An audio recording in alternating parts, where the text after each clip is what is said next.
8 மாத காலம் தான் இந்த ஆட்சிக்கு கால அளவு இருக்குது. 4 வருஷம் இந்த 46 பிரச்சனைய ஏன் தீர்க்கல? 46 பிரச்சனை அரசாங்கத்தில் இருக்குதுன்னு முதலமைச்சருக்கு தெரியுமில்ல. அப்ப 4 ஆண்டு காலம் தீர்க்கல. இப்ப மக்கள் செல்வாக்கு இருந்துட்டாங்க, கட்சியுடைய செல்வாக்கு இழந்துட்டாங்க. ஒட்டுமொத்தமா மக்கள் நிராகரிச்சுட்டாங்க. எப்படியாவது ஏமாற்றி மக்கள்கிட்ட ஆசை காட்டி இப்படி திட்டத்தை கொண்டாந்து நாங்கள் நிறைவேற்றுறோம் அப்படின்னு அடுத்த ஆண்டு நடைபெற்ற தேர்தலை மையமாக வைத்து உங்களுடன் ஸ்டாலின் நல்லா எண்ணி பாருங்க. 4 ஆண்டு காலம் ஆட்சி நீங்க தானே செய்யறீங்க, ஏன் 4 ஆண்டு காலத்தில் நிறைவேற்றல? அதற்கு பிறகு எண்ணி பாருங்க. இவர் எதிர்கட்சி தலைவராக இருந்தார், நான் முதலமைச்சர் இருக்கும்போது ஊரூரா போனார், கிராம கிராமமா போனார், மக்களை எல்லாம் அழைச்சார். நகரத்தில் போனார், வார்டு வார்டா போய் அங்க ஒரு திட்டம் கண்டா பெட்ஷீட்டை போட்டு அமர்ந்துக்கிட்டு அங்க முன்னாண்ட ஒரு பெட்ஷீட்டை விரிச்சு மக்களை எல்லாம் வரவழைச்சு அமர வச்சு அதுல பேசுறார்.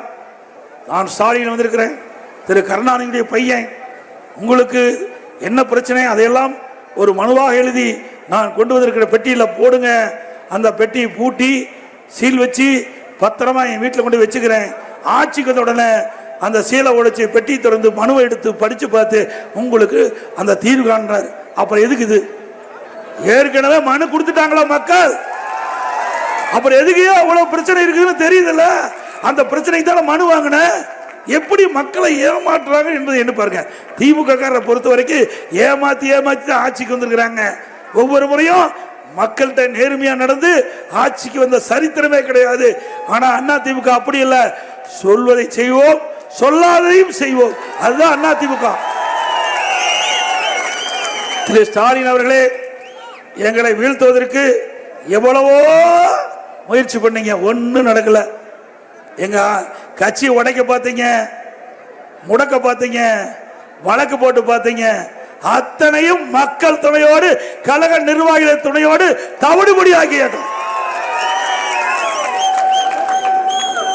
இன்றைக்கு இந்த பட்டுக்கோட்டை தொகுதியில் நிறைய திட்டங்களை நிறைவேற்றுகிறோம்.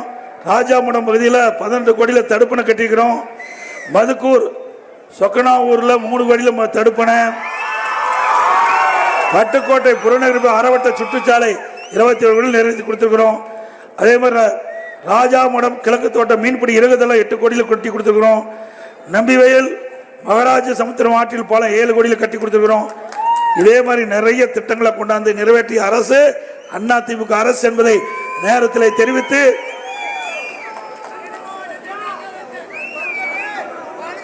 ஸ்டாலின் திமுக அரசு ஃபெயிலியர் மாடல் அரசாகி போச்சு. ஸ்டாலின் திமுக அரசு ஃபெயிலியர் மாடல் அரசாகி போச்சு.